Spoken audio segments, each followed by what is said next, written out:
Et on va essayer d'en parler un petit peu ce matin de ça. Et j'espère que ça va vous aider. Ça va m'aider, moi, en prêchant aussi. Ça va m'aider de voir que Dieu veut que son peuple soit un peuple glorifié. Nahum chapitre 2 qu'on a vu pendant 2 siècles, j'allais dire, 2 semaines, pendant 2 semaines, nous a encouragés, et surtout ce verset, quand à un moment donné, il est dit « L'Éternel rétablit la gloire de Jacob ». C'est ce que je disais dimanche dernier, c'est ce que j'ai dit dimanche d'avant. L'Éternel veut rétablir la gloire, l'équilibre, le bon-être, la force, l'amour, l'être, le potentiel de puissance que tu peux avoir. Il veut rétablir ça en toi. Et comme je disais la semaine dernière, c'est un peu la suite, que nous sommes dans une bataille, dans un combat. Nous sommes sur le champ de bataille. Je ne suis pas en touriste. Alors attention, nous sommes en touriste sur cette terre, mais touristes pour faire le combat. En fait, vous êtes des espions. Avec la stratégie du Seigneur, vous venez d'extraterrestres, vous êtes extraterrestres et vous venez sur cette terre. Vous voyez, vous étiez en train de...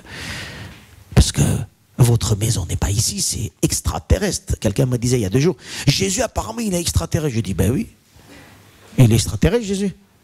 Ah bon? Ben oui. Il dit que mon royaume n'est pas d'ici, il est d'en haut. Il n'est pas de terre, hein?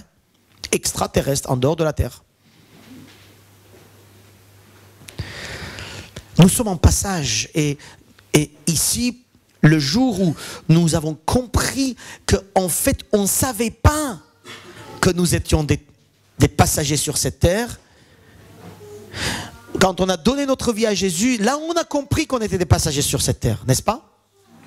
Quand on donne notre vie à Jésus, là on comprend que nous sommes que des passagers et qu'en fait le problème, on ne savait pas. C'est que quand on était sur cette terre, l'ennemi nous tenait liés. Et on ne savait pas ça. Et le jour où tu te donnes à Jésus-Christ, là tu te rends compte que tu étais lié. Et que tu ne savais pas. Que tu étais dans les problèmes et que tu ne savais pas que l'auteur de ces problèmes ou la cause de ces problèmes, ce n'était pas l'autre, mais c'était l'ennemi de nos âmes qui s'appelle Satan. Amen. Et nous le chassons et nous le lions aujourd'hui au nom de Jésus. Amen. Alléluia. Amen. Jésus va venir justement dans ma vie pour rétablir en moi cette gloire de Dieu qui a été brisée par le péché. Donc quand tu acceptes Jésus, il vient rétablir la gloire. Donc il vient pour un but. Alléluia. Le but, c'est pas d'aller au ciel. Hein. Attention. Hein. Le but, c'est de rétablir la gloire de Dieu dans ma vie. Alléluia. Si on comprenait un peu plus ça. Le but, c'est pas de faire des choses pour Dieu, d'être des bons chrétiens, d'être un bon sauvé, d'aller au ciel. Le but, c'est pas ça. Le but, c'est de rétablir la gloire de Dieu, c'est-à-dire l'image de Dieu en toi. Et ça, c'est la chose la plus importante. Lâchez tout, mais jamais ça. Lâchez tout, mais jamais ça. Et quand vous voyez que c'est ça qui est porté atteinte, vous mordez. Vous devenez des lions. Quand Satan vient, vous volez ça. Vous êtes des agneaux, mais pas devant Satan. Amen. Vous êtes des agneaux, des humbles. Vous n'êtes plus rien devant Jésus, mais devant Satan. Vous êtes des lions rugissants. Amen. Amen. C'est pas lui, hein, c'est moi, un lion rugissant. Alléluia. Alléluia. Parce qu'il vient détruire lui. Amen. Le voleur vient détruire, briser, tuer, dévorer. Tu n'existes pas, c'est fini. Il va te dévorer. Mais Jésus est venu pour te donner la vie et la vie en abondance. C'est pour cela que nous disons Alléluia. C'est pour cela que nous disons j'ai compris que les tactiques du diable c'était pour me voler mon potentiel, pour me voler ce que je suis, pour me voler ce que le Seigneur a mis en moi, pour me voler ce que le Seigneur veut faire par moi. Mais ça j'ai compris. Alors au nom de Jésus-Christ. Et comme mon but, c'est pas d'avoir ça, mon but c'est d'être à la gloire de Dieu, alors toutes ces choses-là, je laisse de côté, parce que Satan peut-être, il utilise tout ça pour me dévorer. Alors là, non, mon ami, je dis non aux appâts. Ah, attention, hein. Je veux pas des fromages, hein. Vous avez compris, la souris, pour attraper la souris, on met Fromage. Il y en a qui veulent mettre des fromages devant vous. Hein? Alors les fromages, le tien, ça va être différent que le mien. Hein? Amen. En France, nous avons énormément de fromages. 300 combien? 67, 68 sortes de fromages apparemment. Je ne sais pas, alors pardonnez-moi pour ceux qui, si je fais des erreurs, moi je ne sais pas du tout en tout cas ma tasse de thé, hein, de compter les fromages, mais en tout cas je sais qu'il y en a beaucoup en France. Et chaque fromage est différent, pour chacun est différent selon le goût. Et donc l'ennemi va mettre devant toi des fromages, des appâts pour t'attirer. Ça dépend ce que tu veux. Hein. Alors là on va dire non, parce que moi je ne veux pas être attiré par quoi que ce soit si c'est pour perdre ce que le Seigneur met en moi, ce que le Seigneur a voulu que je sois, ce que le Seigneur a voulu que je vive, mon potentiel d'être un enfant de Dieu. Amen. Alléluia. Si un ami devient pour moi une cause de chute, c'est un appât pour moi. Amen. Si l'argent devient pour moi une cause de chute, c'est un appât pour moi. Amen. Si un bâtiment devient pour moi une cause de chute, c'est un appât pour moi. Vous avez compris? Amen. Alors, c'est pour ça que je dis tout à l'heure, et on va voir, il faut bien veiller. Où sont les appâts? Alléluia. Merci Seigneur.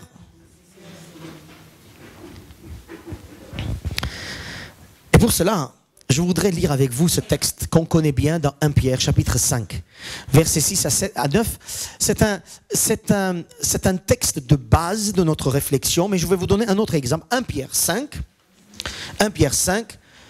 versets 6 à 9. 1 Pierre 5, versets 6 à 9. Voici un petit peu ce qui dit ce texte. D'ailleurs, vous pouvez, je suis sûr que la moitié de cette salle connaît par cœur.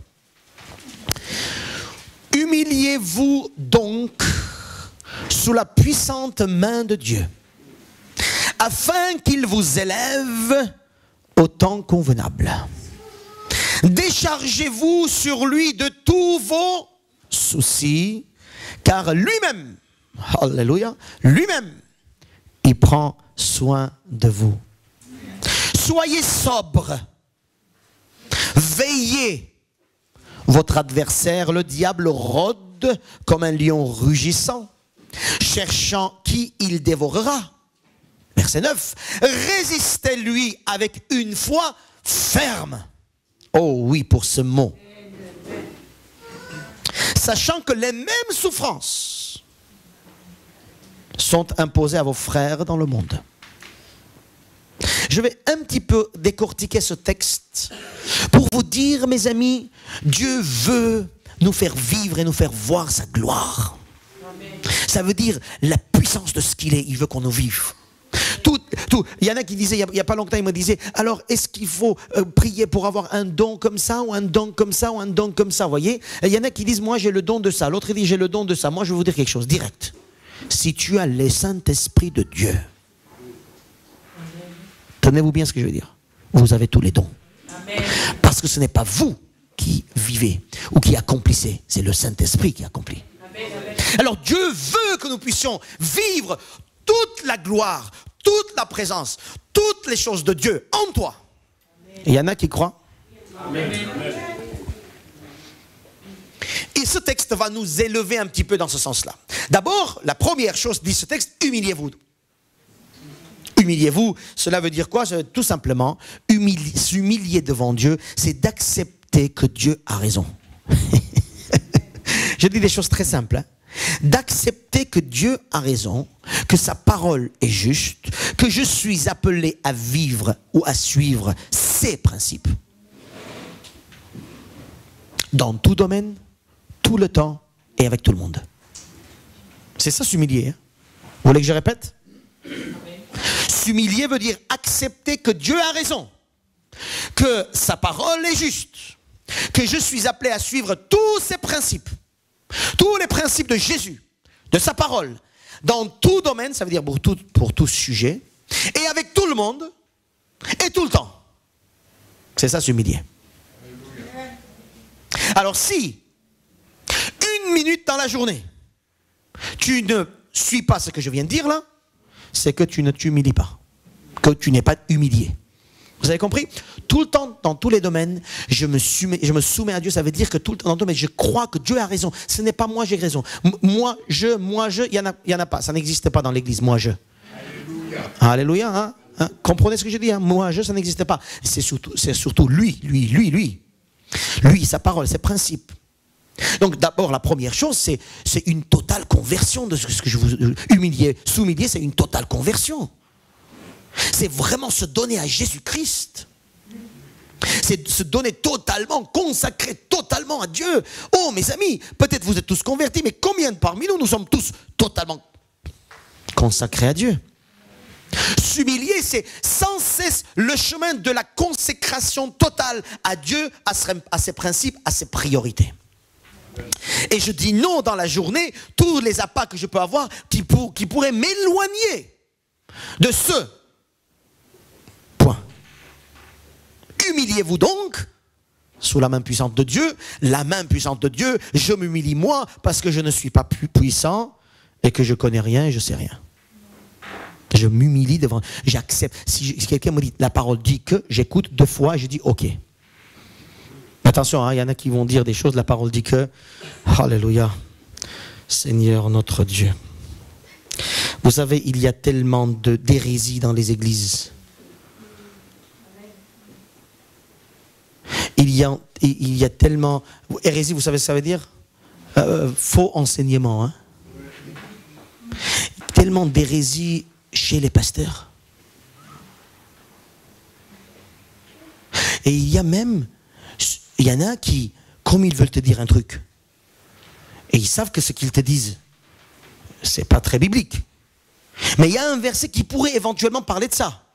Alors ils vont aller chercher ce verset pour te donner un commentaire hérétique, mais ils s'en fichent, c'est juste pour leur donner raison en disant, tu vois, la Bible dit que. Nous ne sommes pas sur cette terre pour avoir raison. Hein?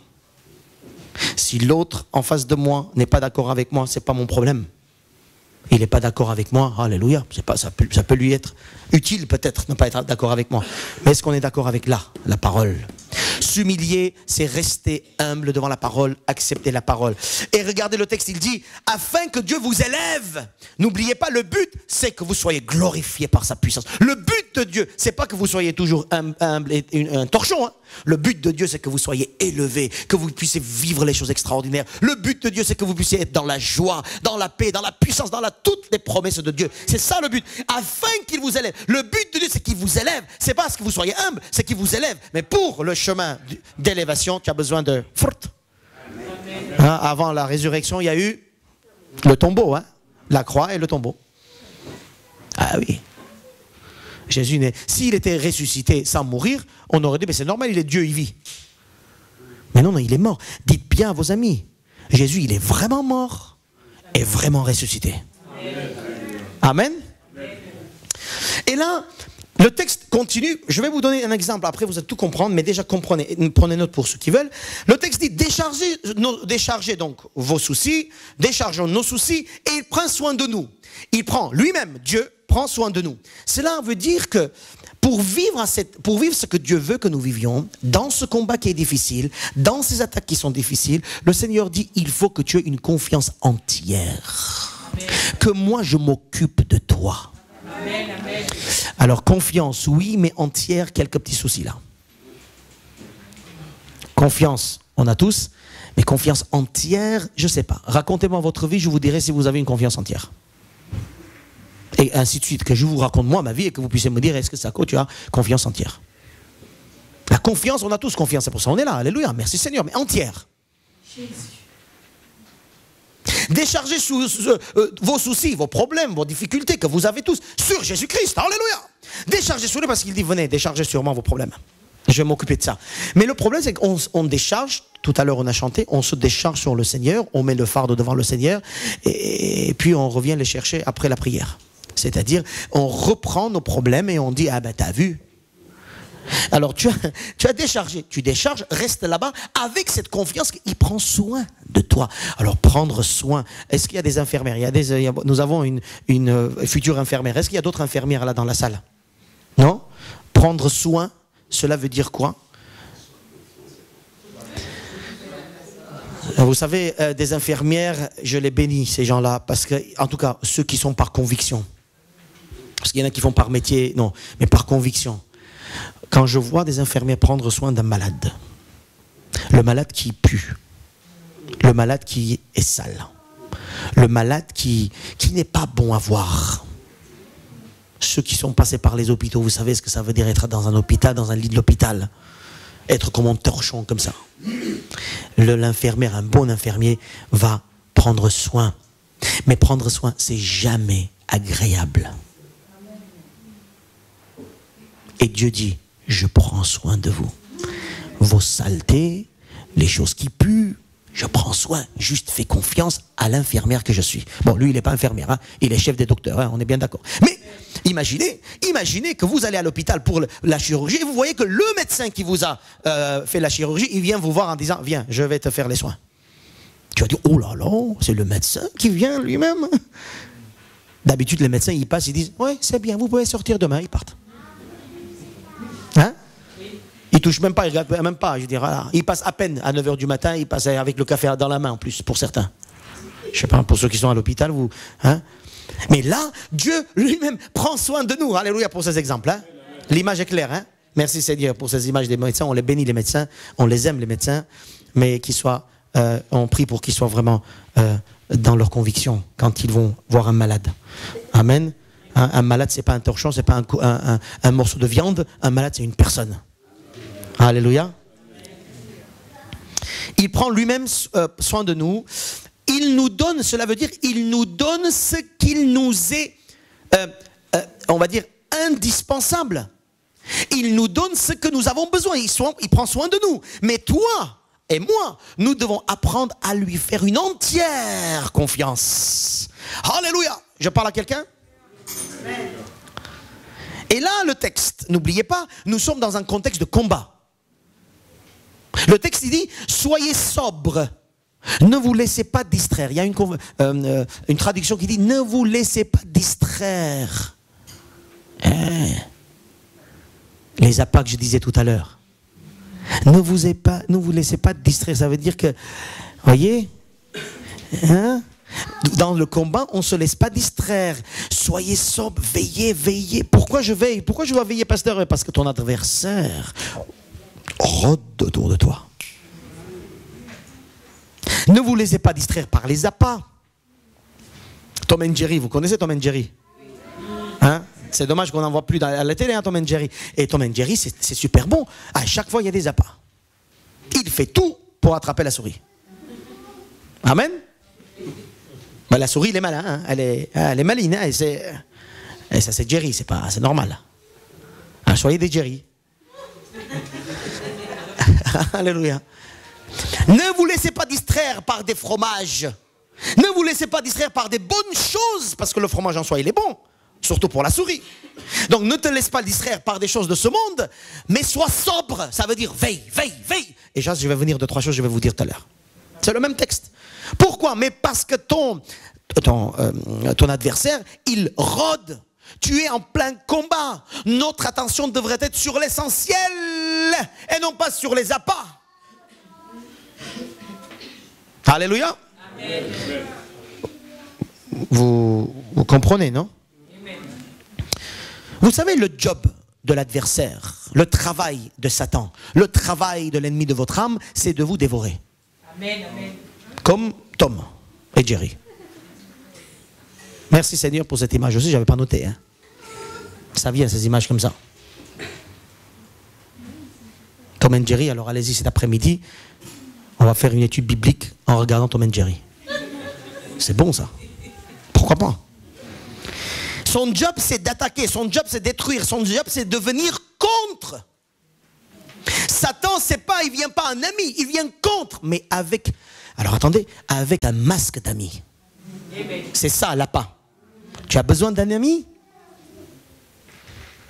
Il y a quelqu'un qui arrive. Lui c'est peut-être en personne, il n'est pas là, il n'est pas Satan, mais envoyé par Satan. Amen, amen. Tu as besoin d'argent? Oui. Tout le monde dit oui. Amen. Non, dans cette église, personne n'a besoin de l'argent, c'est très bien. On a besoin de l'argent. Et puis, l'appât, c'est de nous proposer des choses pour gagner facilement l'argent. Et peut-être que pas seulement facilement, mais d'une façon un peu qui n'est pas selon le principe de la parole. Tu vas dire, après tout, je prends cet argent, je l'utilise bien et je donne un peu à l'église. C'est la part. Tu as besoin d'un job, il n'y a pas de problème, on va te trouver un job. Mais un travail où, si tu l'acceptes, tu n'es plus toi-même. Si tu l'acceptes, tu as perdu la vie d'église. Si tu l'acceptes, tu as perdu ce que tu es en toi. Oui, tu es bien. Tu es même bien payé. C'est très bien. Mais si tu l'acceptes, tu es perdu. Amen, amen. Et il y a beaucoup de chrétiens aujourd'hui qui ne pensent plus à ça. Le plus important, pasteur, c'est de gagner un peu d'argent. Comment je vais faire? Comment je vais faire? Et le texte dit quoi? Lui-même prend soin de toi. Amen. C'est pour ça ce texte, il parle de tous les domaines de notre vie. Hein? Et là, le texte dit, puisque votre ennemi, Satan, cherche qui dévorer, il vient contre vous en déclarant la guerre contre toi. Lui, il dit, résistez-lui avec une foi ferme. Résistez, résistez, résistez. Et dans la semaine dernière, Nahum 2, je vous disais, affermis tes reins dans le combat.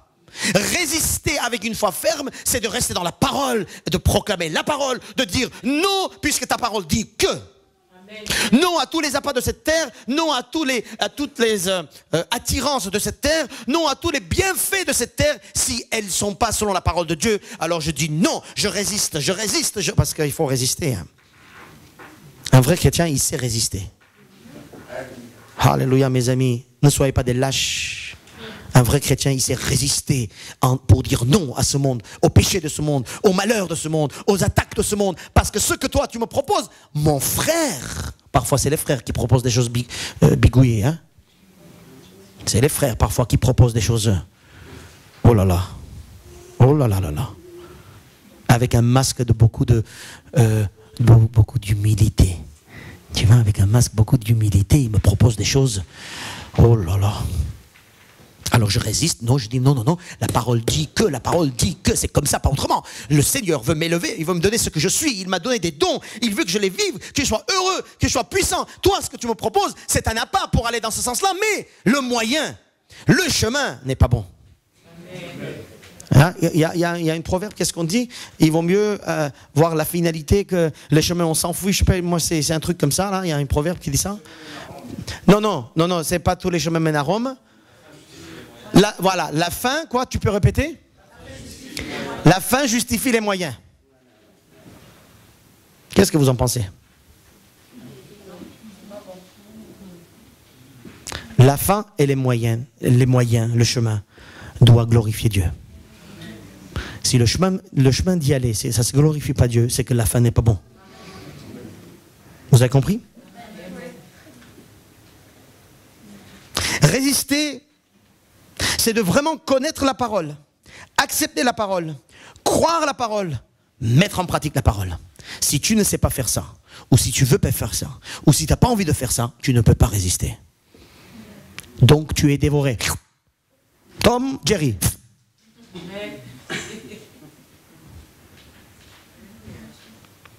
Et ce qui est bon, la suite de ce que l'apôtre Pierre nous dit, sachant qu'il dit les souffrances sont les mêmes chez les frères. Ces souffrances, ces attaques, ces combats, cette résistance, c'est une souffrance tout ça. Hein? On n'est pas tranquille au Club Med. Hein? L'ennemi attaque, tu dis non, oui, tout ça, bon, tu sues un peu. Hein, je veux dire, c'est une résistance, c'est une force, c'est une fatigue. Et il dit ces souffrances-là que tu es en train de vivre, de dire non à tes amis, de dire non à ce monde, de dire non à ces principes, c'est une souffrance parce qu'ils vont te lâcher, parce qu'ils vont se moquer d'eux, parce qu'ils vont te même virer du travail, plein de choses comme ça. Ce sont des souffrances, n'est-ce pas? Oui. Ces souffrances-là, il dit c'est normal. Ça se passe comme ça dans le corps de Christ. Il y avait un pub, il dit ça se passe comme ça au McDonald's. Et moi je dis, les souffrances, ça se passe comme ça au royaume de Dieu, dans le corps de Christ, dans l'église, chez les croyants. Si tu acceptes d'entrer dans le monde des croyants, il faut que tu saches, il y a la souffrance. Les souffrances. Ce n'est pas une surprise, les souffrances. Hein? Surtout si tu veux rester fidèle à Dieu. L'apôtre Paul dit à Timothée, ceux qui veulent vivre justement, il faut qu'ils comprennent qu'il y a des souffrances. Mais ceux qui veulent vivre un peu bizarre, un jour par là, un jour par là, pour satisfaire le ventre, pour satisfaire les besoins, pour satisfaire ce qu'ils ont envie, tranquilles, ils sont tranquilles. Et ils viennent, ils disent Alléluia. Et de tranquilles, ils sont bien. C'est ceux qui veulent vivre justement, ceux qui veulent toujours se comparer à la parole de Dieu. C'est ceux-là, les vrais. Et ils souffrent. Et ils sont dans le combat. Et ils souffrent. C'est pour ça, c'est pas pour rien qu'il est dit que l'apôtre, que le royaume de Dieu appartient à ceux qui sont violents. Violents pas au niveau de je te donne une claque, hein. Violent dans le sens où j'en veux. Je suis pas une lâche, je suis pas un lâche. Je veux rester fidèle. Je veux être ce que le Seigneur dit. Oui, ça va me prendre ça, et ça, je vais peut-être lâcher ça. Oui, mais moi je résiste, et moi je suis pas lâche, donc je continue. Parce que Dieu prend soin de moi. Dieu prend soin de moi. Dites plusieurs fois parce que vous avez besoin, j'ai l'impression. Allez, on y va. Dieu a besoin, prend soin de moi. Dieu prend soin de moi. Dieu prend soin. Allez, dites. Dieu.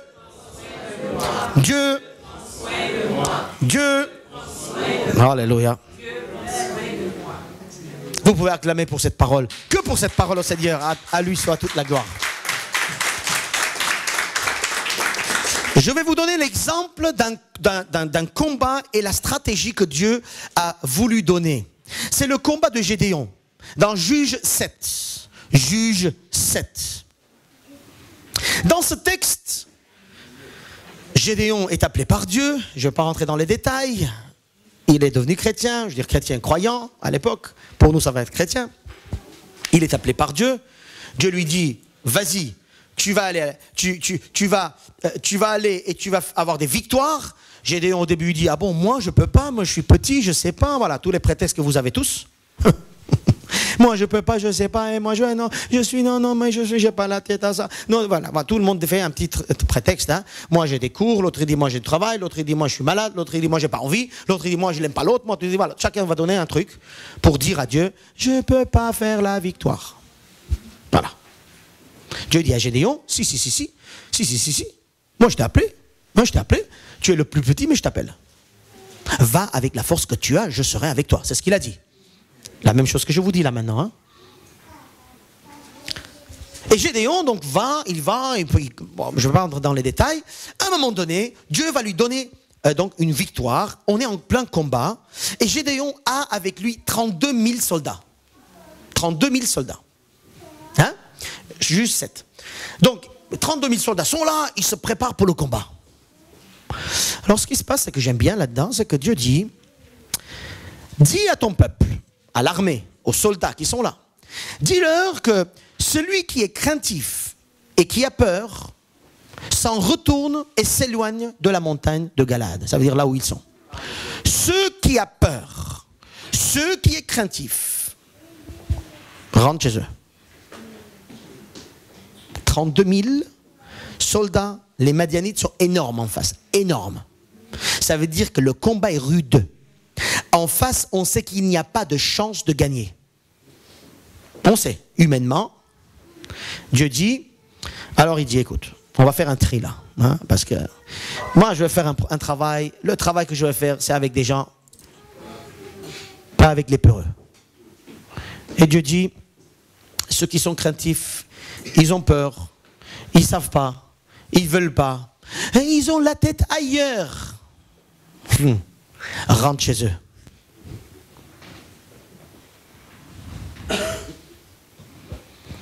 J'aime bien cet appel de Dieu. Ce n'est pas la première fois, plusieurs fois on voit ce genre de choses. Vous savez ce qui se passe? La Bible nous dit 22 000 rentrent. Des 32, 22 000 partent à la maison.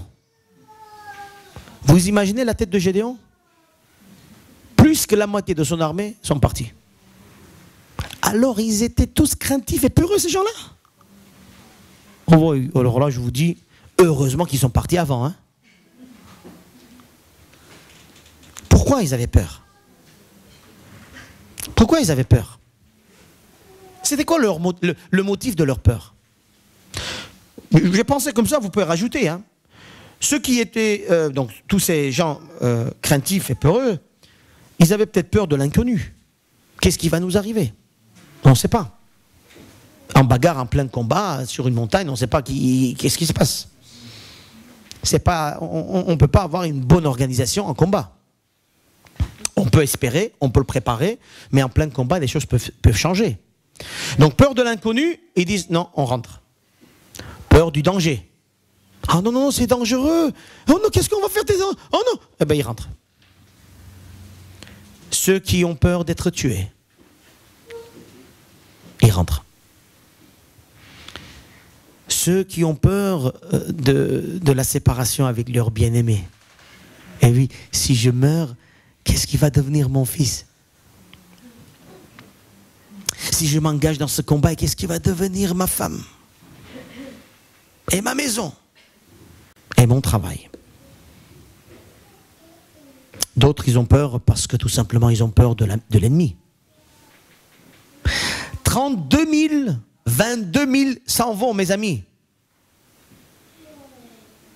Dieu veut travailler avec des hommes et des femmes qui lui font une entière confiance. Amen. Et dans ces 22 000, personne n'a pu dire, écoutez, oh, c'est Dieu qui nous a appelés à ce combat. Dieu est devant nous, il est notre général. Gédéon est envoyé de Dieu. De quoi est-ce qu'on a peur? Apparemment, 22 000 personnes a dit. Voyez, ça montre encore une fois, comme dans tous les principes, dans le principe biblique, que ce n'est pas forcément la majorité qui a raison. Ce n'est pas forcément la majorité qui a raison. Et vous savez qu'est-ce que Dieu fait pour montrer vraiment sa gloire? Il dit les 10 000 qui restent, on va encore en faire un tri. Quoi? Eh Seigneur, déjà 22 000 sont partis, mais comment on va vaincre? Et il dit, on va faire encore un tri. Moi, à la place de Gédéon, je dis, écoute, tu sais quoi? Trouve quelqu'un d'autre, je m'en vais. Hein, parce que là, ça commence à bien faire déjà, 32 000, 22 000. Mais je me rends compte qu'en fait, ce que le Seigneur est en train de nous dire, nous, à la place de Gédéon, on serait déjà partis.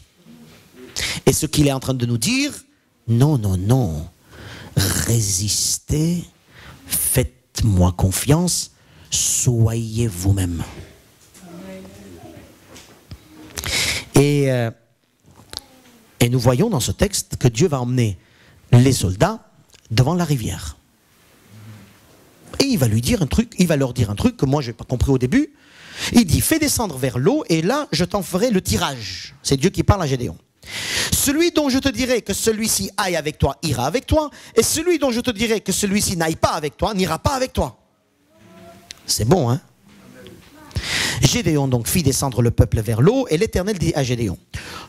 Alors écoutez bien la stratégie de Dieu, j'aime beaucoup ça. Comment il a trouvé cette idée non plus, hein? Je veux dire, moi je me dis, mais comment est-ce que Dieu a trouvé cette idée? Ben, c'est un Dieu, hein? C'est notre Dieu. Il a trouvé une idée, il est créatif. Il fait ce qu'il veut. Alors il dit, tous ceux qui laperont l'eau avec la langue comme lappe le chien, tu les sépareras de tous ceux qui mettront à genoux pour boire. Alors apparemment, il y en a qui vont boire l'eau à genoux pour boire l'eau, et d'autres, ils vont prendre par la main et ils vont laper comme un chien. Verset 6. Ceux qui lapèrent l'eau en la portant à la bouche avec leurs mains fut au nombre de 300 hommes. 10 000, non, 30 000, 22 000, 300. Ah non, pardon, 30 000, 10 000 et 300. Et tout le reste du peuple se mit à genoux pour boire. Et l'Éternel dit à Gédéon, c'est par ces 300 hommes qui ont lapé que je vous sauverai et que je livrerai Madian entre tes mains.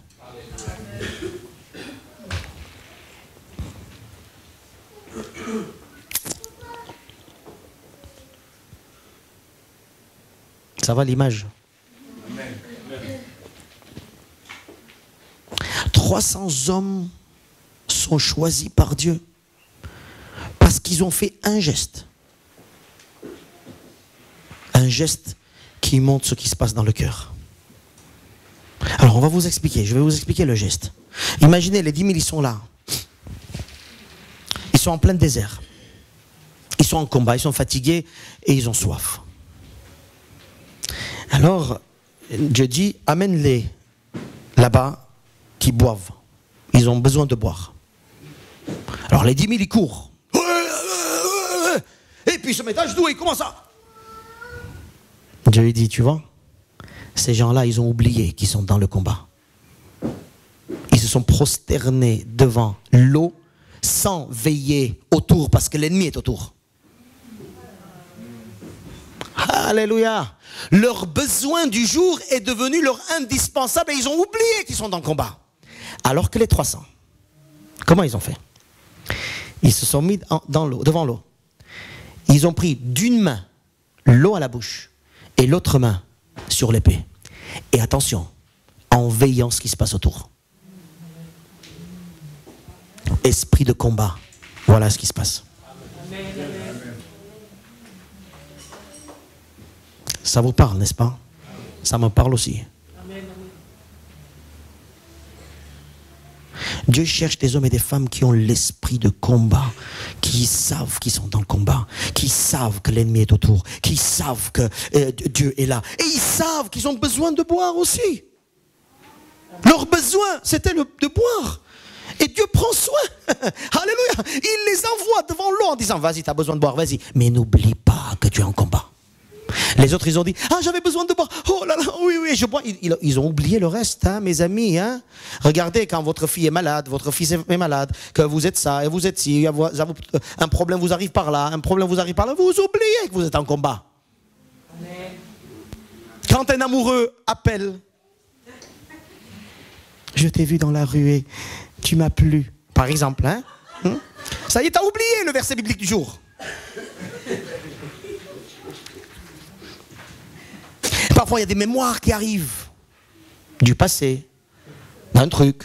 Je sais pas, hein, je veux dire. On oublie qu'on est en combat. Tu as besoin, t'as mal aux dents, ok? T'as mal aux dents. Est-ce que vous avez eu des mal aux dents de ce temps-ci? Je vous l'espère pas.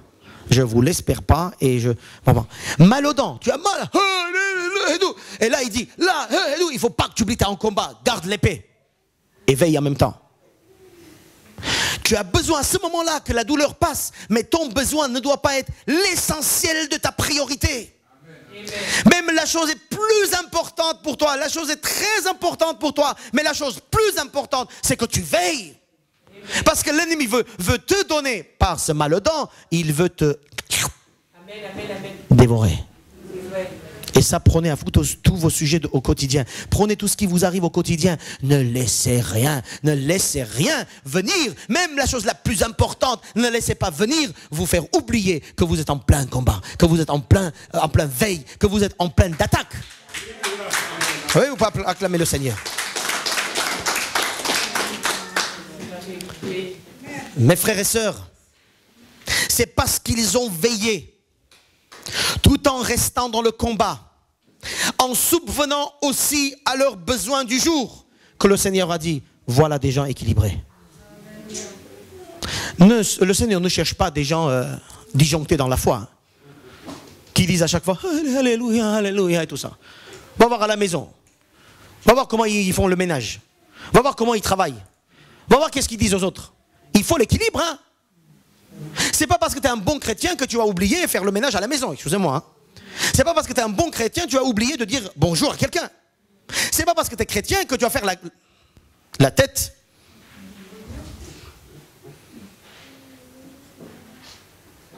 Équilibre.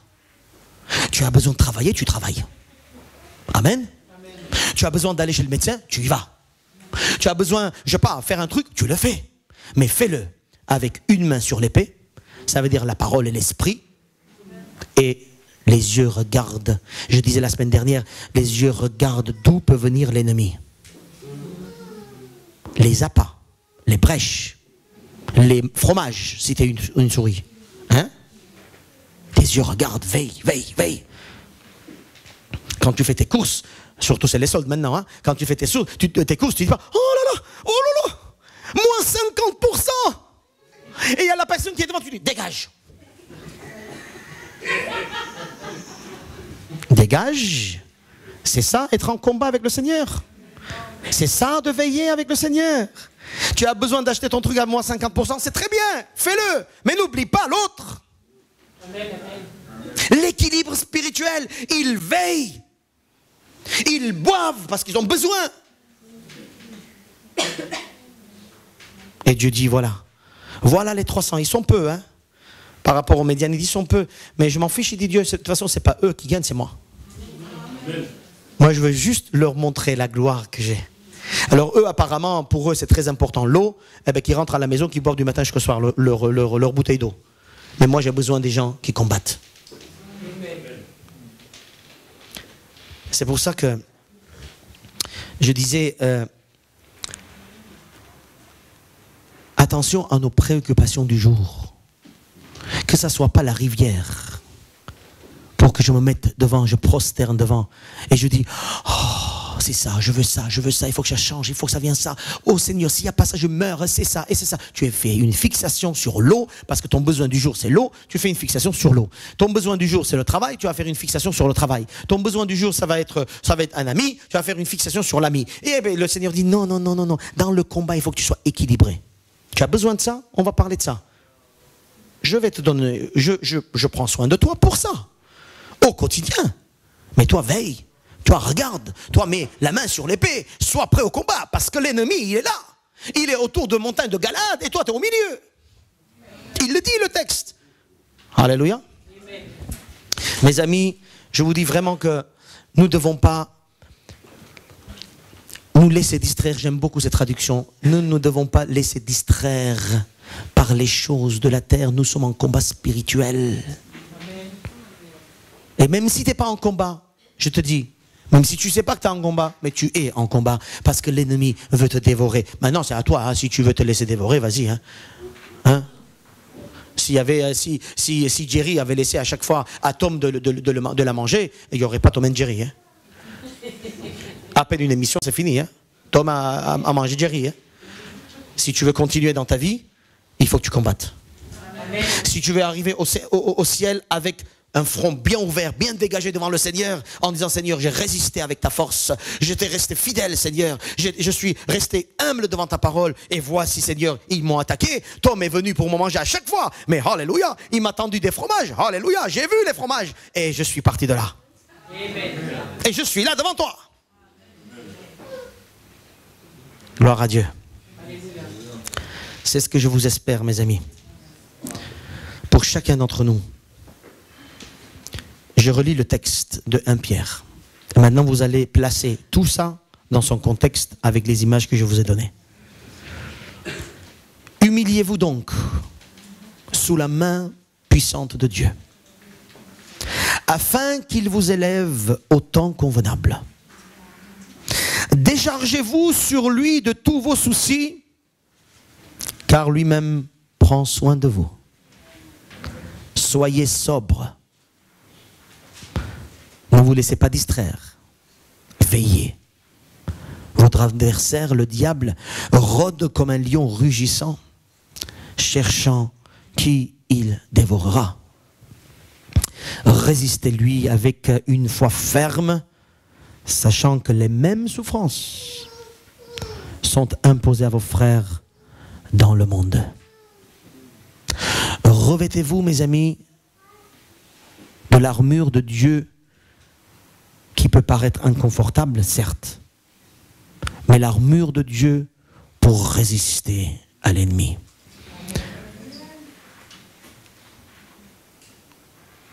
À toi seul la gloire, Seigneur Jésus. Je vous laisse quelques minutes comme ça, juste pour digérer ce qu'on vient de dire, ce qu'on vient de voir. Prendre peut-être des résolutions et des décisions. Tu vois nos cœurs, Seigneur, et pendant ce temps de recueillement, je voudrais tout simplement te demander pour que tu fasses de nous, de ces 300 hommes, aide-nous à ne pas déserter Aide-nous, Seigneur, à ne pas avoir peur de ce qui se passe autour.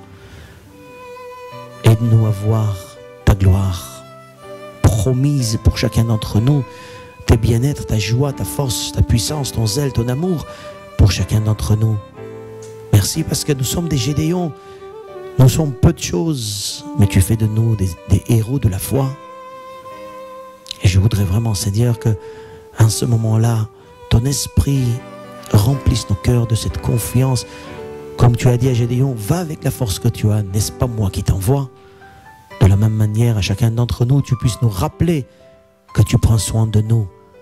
Tu prends soin de nous toi-même dans tous les détails de notre vie. À toi toute la gloire, à toi seul toute la gloire, maintenant et à jamais. Amen.